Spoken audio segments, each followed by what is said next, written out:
નમસ્કાર. આજે વિદ્યાર્થી મિત્રો હું તમને નોટ્સ કેવી રીતે લખવી, નોટબુકની અંદર લખવાની પદ્ધતિ શીખવાડવાનો છું. ઘણા લોકોને હજુ ખબર નથી કે નોટ કેટલી સુંદર બનાવી શકાય.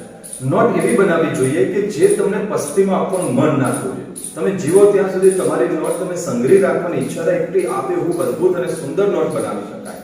અને આનાથી તમને મોટો ફાયદો એ થાય કે તમારો એક તો આત્મવિશ્વાસ વધી જાય, તમારી યાદ શક્તિમાં પણ વધારો થાય. તમે જાતે જ્યારે સુંદર નોટ બનાવો છો અને તમને ગમે છે એટલા માટે તમે એમાં વાંચવાની જ્યારે ઈચ્છા થાય ત્યારે વારંવાર વાંચવામાં તમે પ્રેરાવો છો. એટલે નોટબુક એક સૌથી સારામાં સારી બનેલી હોવી જોઈએ. તો આજે આપણે જોઈશું નોટબુક્સ કેવી રીતે બનાવી શકાય. હું એક નિયમ નોટબુકના બતાવું છું અને સાથે સાથે એ નિયમો સમજાવતો પણ જઈશ અને કેટલુંક સિસ્ટમથી શીખવાડીશ પણ. તો પહેલા આપણે જોઈએ કે સુંદર નોટ લખવાના નિયમો કયા છે. તો સૌથી પહેલું કે જે નોટ આપણે લઈએ છીએ એની સાધન સામગ્રી છે, એ પહેલો નિયમ એ છે કે લખવા માટેની સાધન સામગ્રી યોગ્ય હોવી જોઈએ ભાઈ. હવે જો તમારી નોટબુક જે છે એના પેજ, એના પાના, એનો કાગળ સારો નહીં હોય તો તમે ગમે તે લખશો તો પાછળ પડતું હોય અથવા એને ખાડા પડીને પાછો ઉપસતું હોય અથવા કાગળનો પેજ કાગળ એટલો ખરાબ હોય તો તમને એ નોટમાં સારું લખવાની ઈચ્છા પણ નહીં થાય અને નોટમાં સારું લખાણ પણ નહીં થાય. પછી તમારી પેનની પસંદગી પણ એટલી સારી હોવી જોઈએ અને પેનની પસંદગી જે છે એવી પેન હોય કે જેમાં તમે લખો ત્યારે એ ઝાંખું ના લખાય, વચ્ચે વચ્ચે બંધ ના થઈ જાય, વળી એકદમ ઝાંટીને ડાઘા પડીને સાઈ બહાર નીકળી જતી હોય એવી પેન ના હોય. એવી પેન થઈ તો બદલી દેવી જોઈએ. અને જે પેન તમે પહેલાથી વાપરો આખું વર્ષ એ જ પેનનો ઉપયોગ કરો. વારંવાર નવી પ્રકારની પેનો તમે યુઝ કરશો તો તમારી પકડ પણ સારી આવતી નથી. પેન્સિલ, રબર, માપપટ્ટી બધી જ વસ્તુ સારી હોવી જોઈએ. બીજો નિયમ છે પેન પકડવાની અને લખવાની પદ્ધતિ. તો ઘણા લોકો જ્યારે પેન પકડતા હોય છે તો ઘણા બહુ દૂરથી પકડે અથવા ખૂબ નજીકથી પકડે. ખૂબ દૂરથી કે ખૂબ નજીકથી પકડવાથી પણ અક્ષર ખરાબ આવે છે. તો તમારે એક નિયમ બનાવવાનો છે કે પેન પકડતી વખતે અહીંયાથી 1.5 સેન્ટીમીટર એની જે બહારની જે અણી છે એથી 1.5 સેન્ટીમીટર દૂર રહે એ રીતે તમારી પેનની પકડ હોય છે. પેન પકડતે ઘણી વખતે ઘણા લોકો આ રીતે 3 આંગળીથી પકડે છે, ઘણા લોકો આ રીતે પેન પકડતા હોય છે, ઘણા લોકો આમ પેન પકડે છે. તો આનાથી તમારી લખવાની સ્પીડ પણ ઘટે છે અને સાથે સાથે અક્ષરો પણ ખરાબ થતા હોય છે. તો આ જે આદર્શ પદ્ધતિ છે પેન પકડવાની, એનાથી જ આપણે પેન એવી રીતે પેન પકડીને લખવું જોઈએ. લખવાની પદ્ધતિમાં પણ ધ્યાન રાખવાનું છે કે ભાઈ તમે લખો ત્યારે તમારા અક્ષરો સારા હોવા જોઈએ. તો તમારા અક્ષર મરોડદાર, પ્રમાણસર અને શબ્દો વચ્ચે યોગ્ય અંતર હોવું જોઈએ. ખૂબ અંતર પણ નહીં. હવે અહીંયા વાત આવી મરોડદાર અક્ષર. તો ઘણા વિદ્યાર્થીઓ જ્યારે અક્ષરો લખતા હોય છે તો એના અક્ષર મરોડદાર લખ્યું હોય તો આમ કરીને આમ લખી દે અને આ લીટી જે છે એની વચ્ચે આમ ત્રોસું થઈ જાય, અથવા તો આમ મરોડદાર લખતા હોય તો આમ કરીને આમ ઉપર જતું રહે. ઘણા લોકો અહીંયા વચ્ચોવચ લખે મરોડદાર. હવે આ અક્ષરો તમારા તમે જુઓ તો સારા હોય નહીં. ઘણા દ કરે હોય તો ખબર ના પડે આ દ છે કે લ છે કે ર છે કે ડ છે. તો તમારા અક્ષરો સારામાં સારા મરોડદાર વળાંક સાથેના હોય છે. આ રીતે મરોડદાર અને જે લખ્યું છે તમને સ્પષ્ટ વંચાવવું જોઈએ. ભેગું અક્ષરો એકબીજાને અડી જાય, ચોંટી જાય એ રીતે હોવા જોઈએ નહીં. તો આવી રીતે મરોડદાર લખો. કાના વાળીને લખવાની ટેવ પાડશો તો અક્ષરો મરોડદાર થઈ જશે. મેં ખાસ જોયું છે ઘણા બાળકોના અક્ષરો સુધારવામાં મેં એક જ ટિપ્સ આપી છે, એ છે કાનો વાળીને લખો. જ્યારે તમે કાનો વાળીને લખો છો એટલે ઓટોમેટિક અક્ષરો મરોડદાર થઈ જાય છે. તો મરોડદાર પ્રમાણસર. પ્રમાણસરનો મતલબ ઘણી વખત તમે મરોડદાર લખ્યું હોય તો મરોદાર. તો અહીંયા જુઓ કે આ તમારા અક્ષર જે છે એ કેવા છે કે મ નાનો છે, મોટો છે, દ મોટો થઈ ગયો, નાનો થઈ ગયો, આવી રીતે નહીં. બધાનું પ્રમાણ આમ જળવાઈ રહેવું જોઈએ. એકદમ આમ લીટી દોરો તો બંને બાજુ ઉપર નીચે સરખું એવી સરસ અક્ષરો હોવા જોઈએ. મરોડદાર. આવી રીતે પ્રમાણસર અને મરોડદાર અક્ષરો કાઢવાના છે. વચ્ચે શબ્દો વચ્ચે યોગ્ય અંતર હોવું જોઈએ. તમે જો અહીંયા મેં લખ્યું છે એ લખાણમાં પણ જે શબ્દો વચ્ચે છે એ અંતર આપ્યું છે. ઘણા લોકો બંને શબ્દો વચ્ચે યોગ્ય અંતર ના રાખે તો પણ અક્ષરો ખરાબ દેખાય છે. હવે વાત આવે છે કઈ ભાષા કેવી રીતે લખવી. તો તમારે ધ્યાન એ રાખવાનું છે કે અંગ્રેજી હંમેશા લીટીના ઉપર બેસાડવાની છે, બાકીની ભાષા ઉપર લખવાની છે. દાખલા તરીકે મારું નામ છે રજનીકાંત. તો રજનીકાંત લખીશ ત્યારે અહીંયા આ આર કરું છું, એ કરું છું, જે નીચે જાય છે ઉપર ટપકું એન કરું છું, એનઆઈ કે એ એન ટી કે ઉપર જાય છે કે એ એન ટી કાંત. તો અહીંયા તમે જોઈ શકો છો કે અહીંયા જે અક્ષરો મોટા થાય છે મોટા, નીચે જાય છે નીચે, અને જે અક્ષરો વચ્ચે રહેતા હોય એ અક્ષરોનું પ્રમાણ એક સરખું રહેવું જોઈએ. અને આ લીટીના ઉપર બેસાડ્યા છે. જ્યારે રજનીકાંત ગુજરાતીમાં મારે લખવું હોય તો મારે ઉપરની લીટી લટકાવવું પડે. તો અહીંયાથી હું લખીશ રજનીકાંત. આ જ વસ્તુ મારે હિન્દીમાં લખવું છે તો એ પણ ઉપરની લીટી આવશે રજનીકાંત.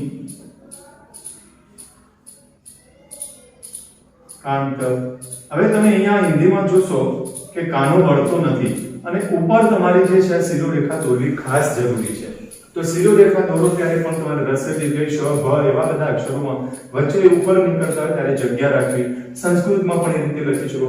તો ગુજરાતી, હિન્દી, સંસ્કૃત એ લીટીને લટકતું રાખવું, અંગ્રેજીની લીટીના ઉપર બેસાડવું. આ નિયમ પાકો કરી દો અને અત્યારથી ટેવ પાડશો તો ધીમે ધીમે તમારી ટેવ પડી જશે. મોટા ભાગના બાળકો નીચેની લીટીએ બધા જ વસ્તુ હિન્દી, ગુજરાતી, સંસ્કૃત કે ઇંગ્લિશ બધા નીચેની લીટીએ બેસાડે છે. એનાથી તમારા અક્ષરો ખરાબ થાય છે અને લખાણ પણ યોગ્ય ગણાય નહીં. પછીનો નિયમ જે છે આબેહૂબ શીર્ષક બનાવવું. ખૂબ સરસ અગત્યનો આ નિયમ છે, બહુ ધ્યાનથી સમજજો કે શીર્ષક તમારું જે પણ તમારી નોટ છે એનું પહેલું શીર્ષક તમે જે બનાવો છો એ શીર્ષક એટલું આબેહૂબ બનાવો, એને ડેકોરેટિવ કરો. અને તમારું જે શીર્ષક છે જ્યારે આ ઉપર હાસ્ય છે કે હાસ્યમાં બનાવતા હોય, દાખલા તરીકે કોઈ પહેલો પાઠ છે અને પહેલા પાઠની અંદર નામ છે કે યુરોપીય પ્રજા, તો આપણે એનો નંબર 1 છે અને 1 માં 1 કરો.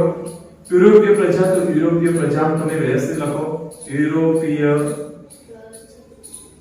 પ્રજા. આ રીતે તમે લખો છો યુરોપીય પ્રજા. એની રસ્વ દીર્ઘનું ધ્યાન રાખો. ય અને પ બે સરખા ના દેખાવ જોઈએ, ફ અલગ દેખાવ જોઈએ, ય અલગ દેખાવ જોઈએ, થ અલગ દેખાવ જોઈએ. દરેક અક્ષરનો જેવો વળાંક છે એવો લખો. યુરોપીય પ્રજા આટલું આપણે લખ્યું છે. હવે આ શીર્ષકને હાઇલાઇટ કરવું છે. આપણે અહીંયા લીટી થોડી નજીક છે અને આપણે ભૂસી નાખીને આનો હાસ્ય બનાવી દઈએ મોટો, એટલે તમને ખ્યાલ આવે. બરાબર? તો આને આપણે હાઇલાઇટ કરવું પડે હાસ્યને. તો એને ડિઝાઇન બનાવો. હવે જ્યારે ભણતા ત્યારે ડિઝાઇન બનાવતા આ રીતે. બરાબર? અહીંયા ઉપર છે ને પણ તમે સમજી લેજો અને આ ડિઝાઇન બનાવો. પછી અમે આ ડિઝાઇન બનાવ્યા પછી અંદર કોઈ કલરથી અથવા પેન્સિલથી એને આમ ક્રોસો કરીને એકદમ આબેહૂબ ટાઇટલ માર્યું હોય, કોઈ પેઇન્ટિંગ કામ કર્યું એટલું મસ્ત રીતે અહીંયા તમે યુરોપીય પ્રજા લખો. પછી એની તારીખ લખવાની છે તો તારીખ ખાસ લખો, વાર ખાસ લખો અને ખાસ એક બીજું ધ્યાન રાખો કે તમારા જે પેજ છે, તમારી જે નોટ છે એના દરેક કોર્નર ઉપર નંબર આપી દો, પેજ નંબર 1 2 3 4 આમ સળંગ આપી દો, જેથી કરીને કોઈ પણ પેજ નોટમાંથી ફાટવું જોઈએ નહીં. એનાથી આપણે ઘણા બધા પેપર ફાડીને, કાગળ ફાડીને પણ ઘણા વૃક્ષોનું આપણે નુકસાન કરી રહ્યા છીએ, પર્યાવરણને નુકસાન કરી રહ્યા છીએ. બને ત્યાં સુધી પેપર ફાડવાની સિસ્ટમ બાદ કાઢી નાખો. કાગળ કદી ફાડવાનું જ નહીં. જો આ કરશો તો ઘણા બધા વૃક્ષો બચી જશે. તો આ રીતે તમે લખ્યું. અહીંયા તમે પછી તમારી જે પણ ઝાંખી પેન્સિલથી આમ તમે ડિઝાઇન બનાવી શકો. તમે તમારી રીતે અલગ અલગ પ્રકારની ડિઝાઇન બનાવી શકો, બોક્સ બનાવી શકો અને આવી રીતે તમારું શીર્ષક બનાવો. હવે શીર્ષક બનાવ્યા પછી તમારા દરેકની અંદર એનો મુખ્ય મુદ્દો હોય. ધારો કે અહીંયા મુખ્ય મુદ્દો છે કે ભારતમાં યુરોપીય પ્રજાના આગમન પાછળના કારણ. તો આપણે લઈએ છીએ ભારતમાં યુરોપીય પ્રજાનું આગમન. તો આ જે પહેલો મુદ્દો તમે લખો છો એ મુદ્દાને પહેલા લખી કાઢો બીજી કોઈ કલર પેનથી. બ્લુ પેનથી નહીં લખવાનું. અહીંયા તમે આ લખો છો ગ્રીન પેન, લીલા રંગની પેન વાપરી છે તો લીલા રંગની પેન. તમારી પાસે 3 પેન ખાસ રાખો, લાલ, લીલી, વાદળી અને કાળી 4 પેન રાખો અને ચારે પેનનો યોગ્ય ઉપયોગ કરતો શીખો. તો અહીંયા સમજો કે હું લાલ પેનથી, લીલા પેનથી લખું છું ભારતમાં યુરોપીય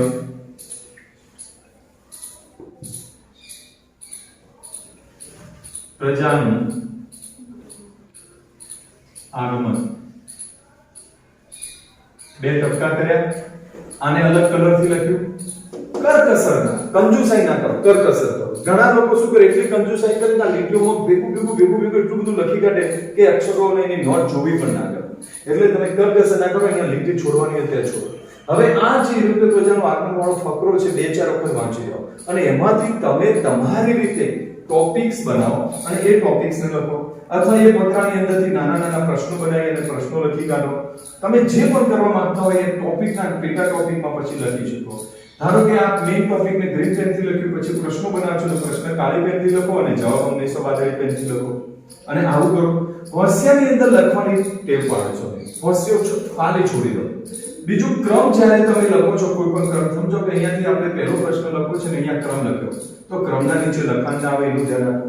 એવું પણ ના થઈ જાય કે અહીંયા ખૂબ બધા જગ્યા છૂટી જાય અથવા પાછળથી ખૂબ બધા જગ્યા છૂટે, એવું પણ નહીં. એક પ્રમાણમાં નક્કી કરો કે આ ક્રમ લખ્યું છે એની નીચે જ લખાણ નહીં, તો એની નીચે જ લખાણ આવે. પછી અહીંયાથી તમે ફેર આટલું લખીને અહીંયા દૂરથી લખશો તો અહીંયા તમારું લખાણ ખરાબ લાગશે. તો એવું થવું જોઈએ નહીં. ક્રમના નીચે લખાણ એટલે એના નીચે જગ્યા છોડી દો અને એ રીતે તમે લખવાનું ફેરફારો. દરેક પેટા મુદ્દો બદલાય ત્યારે લીટી છોડી દો. પેટા મુદ્દામાં લીટી છોડી દો. તો આ નિયમ પણ તમે પાળો. આપેલું શીર્ષક બનાવવું, તારીખ, વાર વગેરે લખવું, પાંચમો નિયમ. લીટી છોડવાના જે નિયમો છે એનું પાલન કરવું. એક લીટી છોડો, બે લીટી છોડો. પેજ બદલાતું હોય ત્યારે તમે પેજ બદલતા હોય ત્યારે એ પ્રમાણે ધ્યાન રાખો. ધારો કે કોઈ પ્રશ્ન લખતા લખતા નીચે ગયા અને એક બે લીટી બાકી રહે તો એને છોડી નવો પ્રશ્ન નવા પાનેથી શરૂ કરો.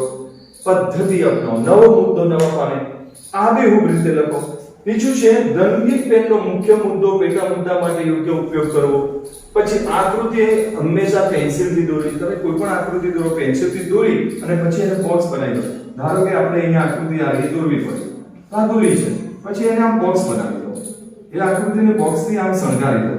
હવે આનાથી શું થશે? તમારી આકૃતિ અલગ પડશે. પછી એને નામ નિર્દેશન જે આપવાનું હોય એ તમે નામ નિર્દેશન આપી શકો, બરાબર.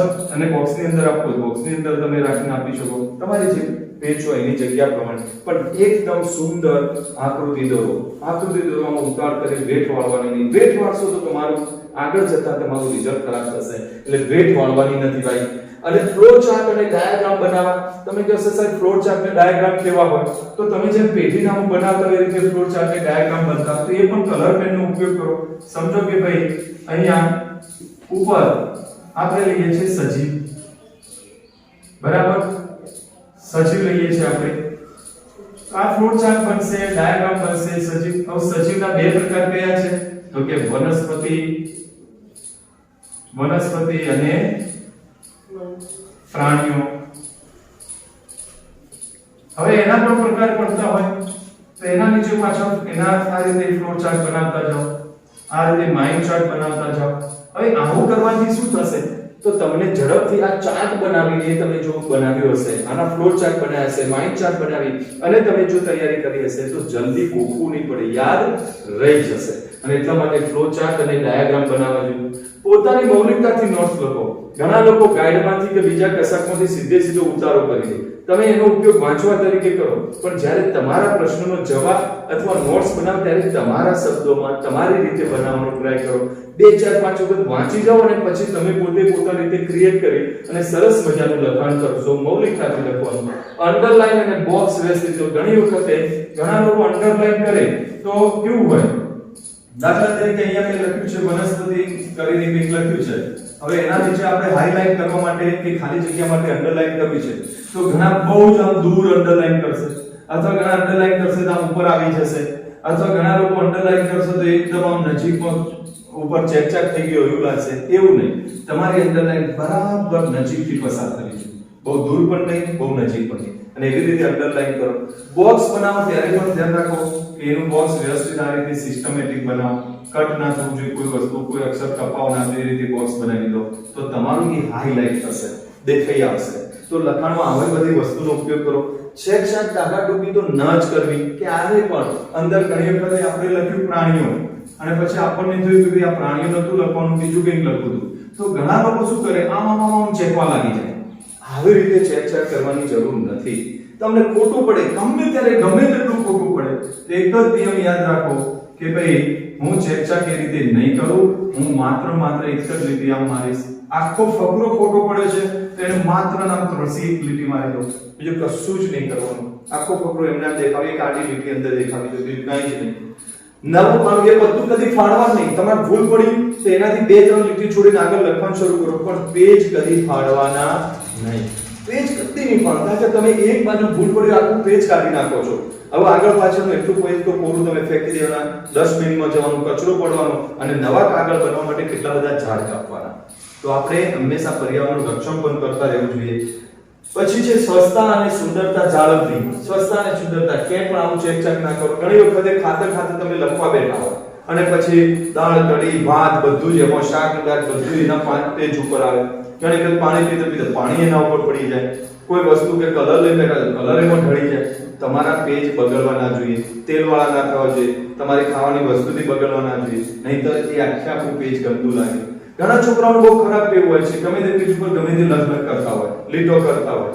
આવી ટેવના કારણે પણ તમારા પેજ બગડી જાય. તમારી માનસિકતા કેવી છે, તમે કેવા છો એ નક્કી કરવું હોય તો કોઈ પણ વ્યક્તિની નોટ લઈને છેલ્લા 4 પાના જોઈએ એટલે ખબર પડી જાય કે આ બાળક કેવા પ્રકારનું છે. તમે ગંદા છો, સુવ્યવસ્થિત છો, ચીવટવાળા છો, ચોકસાઈવાળા છો, એ નક્કી કરવું છે પાછળના 4 પેજ જોવાના. તમે બેઠા બેઠા ચાલુ ક્લાસે રમતો રમતા હશો તો એ પાછળના 4 પેજ ખોલો એટલે ખબર પડી જાય. તમે કોના પાછળ નામ લખો છો, કોઈ શાયરી લખો છો, કોઈ ગંદી વસ્તુ લખો છો તો પાછળના 4 પેજમાં ખબર પડી જાય. અને શિક્ષક આ 4 પેજ જોઈ એટલે ખબર પડી જાય કે તમે કેવા છો. તો હંમેશા પાછળના 4 પેજમાં પણ ક્યારે પણ ગંદકી ના કરો.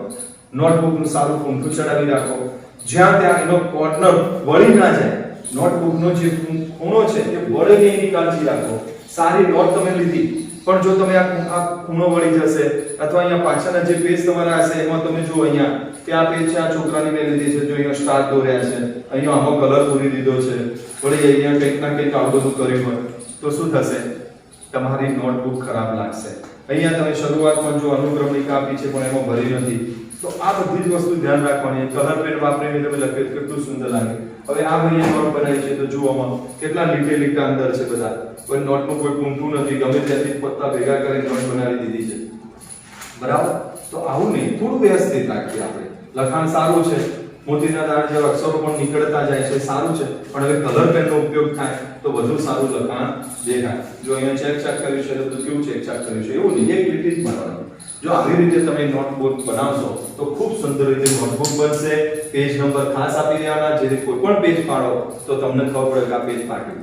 એટલે કોઈએ પેજ કદી ફાળવાનું નહીં. પેજ ફાળવા માટેની અલગ એક રફ નોટ હોય, એમાંથી અથવા નકામા પેજ હોય એ સાથે તમે દફતરમાં રાખો. તમે પેન્સિલ છોલો છો તો છોલેલી પેન્સિલ પણ છે ડબ્બી રાખો, એમાં જ નાખી દો. રૂમમાં કચરો ના થાય એની જવાબદારી પણ આપણી હોવી જોઈએ. અને આ રીતે રંગીન પેન વાપરી, હાઇલાઇટરનો ઉપયોગ કરી અને સુંદર રીતે તમે જો નોટ બનાવશો તો તમને પણ સારામાં સારી નોટ માટેનો પુરસ્કાર મળશે, ઇનામ મળશે. તો બધાય આ વસ્તુની ધ્યાન રાખવાની છે. નોટ લખવાની પદ્ધતિમાં જેમ જેમ તમે લખતા જશો એમ ધીમે તમારામાં સુધારો આવતો જશે. તો દરેક વસ્તુ પ્રશ્નવાઇઝ, મુદ્દાવાઇઝ, ટૂંકા પ્રશ્નો, ખાલી જગ્યાઓ, જોડકા હોય, ખરા ખોટા હોય, એની લખવાની પોતાની એક પદ્ધતિ વિકસાવો. તમારે ગુરુજીઓ પાસે જઈને શીખો, પણ નોટ એવી બનાવો કે પસ્તીમાં આપવાનું પણ મન થવું જોઈએ. તો મને લાગે છે બહુ સરસ તમને આજે શીખવા મળ્યું છે. એ પ્રમાણે તમે બધા નોટ બનાવશો અને મારા નંબર ઉપર 9099255456 નંબર ઉપર મને ફોન કરીને તમારા નોટના ફોટા પણ મોકલશો અને મને જણાવશો. જો બધું સારી રીતે નોટ બનાવવાનું શીખવું હોય તો ચોક્કસ મને કોન્ટેક્ટ કરજો, સંપર્ક કરજો. તમને નોટ્સ કેવી રીતના બનાવવી, યાદશક્તિ કેવી રીતના વધારવી, એની પણ કેટલીક ટિપ્સ અને ટેકનિક શીખવવામાં આવશે. Thank you very much.